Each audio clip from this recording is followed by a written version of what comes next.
Please join us in welcoming Liquid Coin to your favorite YouTube channel, where we will be discussing SafeMoon news today. The burn has returned, updates on Operation Pheonix, and the migration process.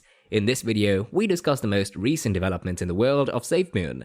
It has been decided to include a static burn for every buy or sell transaction on SafeMoon V2. This is monumental. We also see that the tax on V1 will be increased, which would discourage people from purchasing V1. But first and foremost, I'd like to point out to you that SafeMoon initially functioned under the V1 contract, which was widely recognized as having constraints on what the team could accomplish in terms of progression and growth, as well as being a hindrance to SafeMoon's overall development and evolution. When the V2 was first released, it comes with a few enhancements. Please keep in mind that this is not the end of the story. The foundation that V2 provides enables the team to work at a more efficient level, allowing development to continue uninterrupted. They can look to amend on the fly with a certain level of control, and if future contract adjustments are required, they can make those changes. The SafeMoon team has devised a tier-based method to provide for greater control over the manner in which objects are burned. Currently, there are two separate layers that are already operating, with the possibility of additional tiers being added in the future. In addition, there is a 2% transaction price that is charged for transfers between wallets. This is a fee that is charged to you when you're attempting to send SafeMoon from one wallet to another wallet. SafeMoon fees are now at rates that are comparable to, if not better than, those offered by Visa and MasterCard, providing an additional incentive to the world of e-commerce, as well as the 10% buy or sell fee, which is based on the swapping of paired tokens. There is a slight difference between the 10% fee and the 10% fee you remember. There is now a static burn applied, as well as a static quantity of reflections at 4% as opposed to the 10% fee you remember. I wished we could see the correct price on the first of the year, because SafeMoon is still on its V1 stats and is currently in the process of transitioning to V2.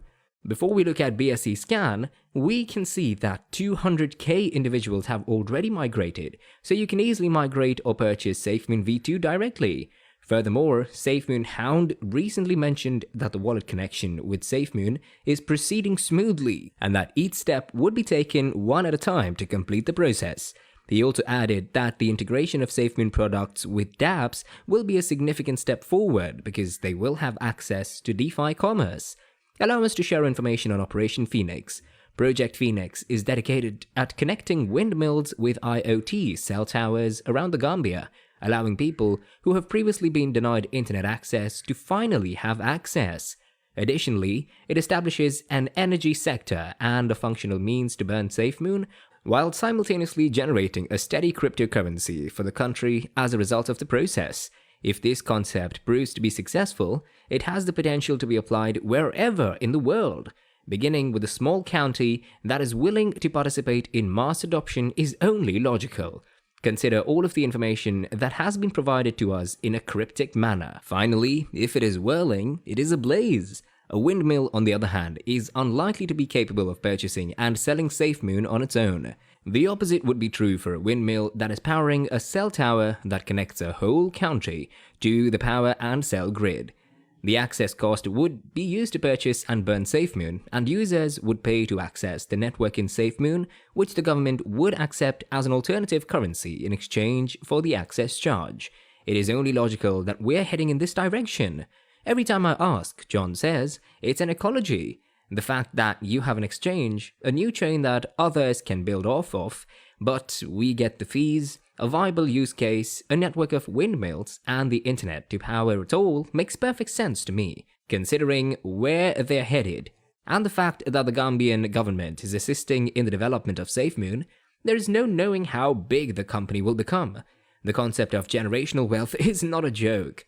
Operation Pheonix involves connecting cell towers to windmills in Gambia, providing people with access to the internet while also destroying the SafeMoon moonscape.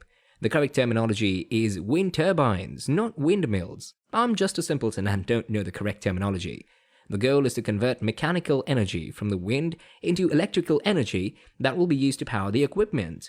As a side note, I personally feel that the discussions with the Gambia may entail them purchasing or developing the land and wind turbines, with SafeMoon owning the software that makes this all feasible. The government has the physical and financial resources to acquire the equipment, and they do not require permits to do so if they're doing so themselves. Let's talk about whether or not you should make an investment in SafeMoon. You should, in my opinion. When SafeMoon releases a new version of its coin, it may provide an opportunity for the developers to remedy the 12 weaknesses that blockchain security firm Certic discovered during a security audit of the coin earlier this year. There was an extra critical risk associated with the buildup of liquidity tokens, which Certic has since determined to have handled in its entirety. The amended SafeMoon roadmap also includes the introduction of card, exchange, and blockchain services this year, but the introduction of a hard wallet has been postponed until 2022 in order to devote more resources to wallet development. On the 6th of November, the business announced that the SafeMoon wallet apps for Android and iOS had received 600,000 downloads combined. It went on to say that there were 2.9 million SafeMoon card holders. More trade pairs for Ether and BSC coins will be added to the apps in the future. On October 14th, the SafeMoon wallet enabled the ability to purchase BNB coin, the native cryptocurrency of Binance's platform, which was previously banned in the United Kingdom earlier this year. BNB coin is a cryptocurrency that was formerly outlawed in the United Kingdom. If cryptocurrency traders continue to show an interest in SafeMoon, the price of the coin may climb in the future. The pricing of DeFi tokens, on the other hand, are extremely volatile and vulnerable to huge price swings. Some tokens experience rapid price peaks, followed by a fast price drop, after which the price does not recover as traders shift their attention to other assets. In contrast to traditional kinds of investment, cryptocurrency is an extremely volatile asset, making it a riskier bet. Furthermore, SafeMoon is a new token and little is known about it, as well as the development team that is responsible for it. It is recommended that you conduct your own research, take into account the current market trends, news, technical and fundamental analysis, as well as professional opinion before making any investment choice to determine whether the coin is a good fit for you.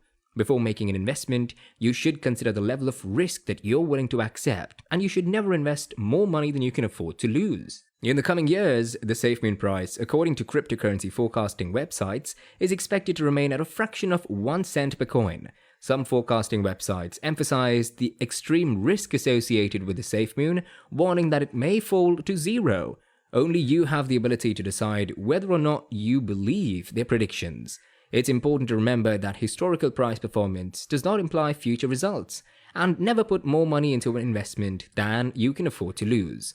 Keep in mind that this is an informational video rather than a recommendation, as cryptocurrencies can be extremely volatile in nature.